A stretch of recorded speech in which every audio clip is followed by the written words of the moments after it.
Mila. Ate? Mila. Mila. Ano lang po to? Gami. Kaong lips extract na gami. Okay. Rate mo lang siya. Ate, testingin ko yan. Food taste tayo. Kakainin? Opo. Kala ko lips. Hindi. Hindi ba pa pwedeng lahat?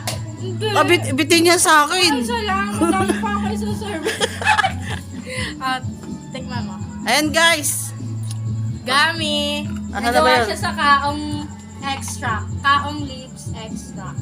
Pasurbay-surbay ka pa nalalaman, no? 5 ang highly acceptable. Ayusin mo ate May. Teka!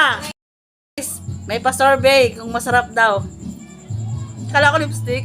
Hindi! Oh, ano lasa? Hindi ko malaman. Pwede pa isa pa. Madami pa ako kayo sa survey. Oh, madami pa to. Ba't di ko malasahan?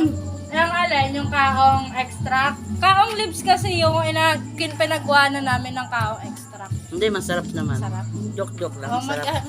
mag-rate ka. Ayusin mo ate Mila. Grade Eh di 5 na. Gusto mo 6 pa. Ah, teka. Lagyan mo ng name. Yan. Ikaw hati ko mag-rate ka din. Papatikim ko Bawal sa sa'yo. kanya. Matamis. May diabetes yan. Hindi naman ka ganun katamis. Hindi nga siya ganun katamis.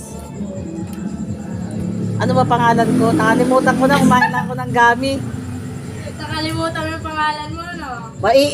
Sa'yo eh. Malalaman mo tuloy buong pangalan ko at apelido. Ano ba yan?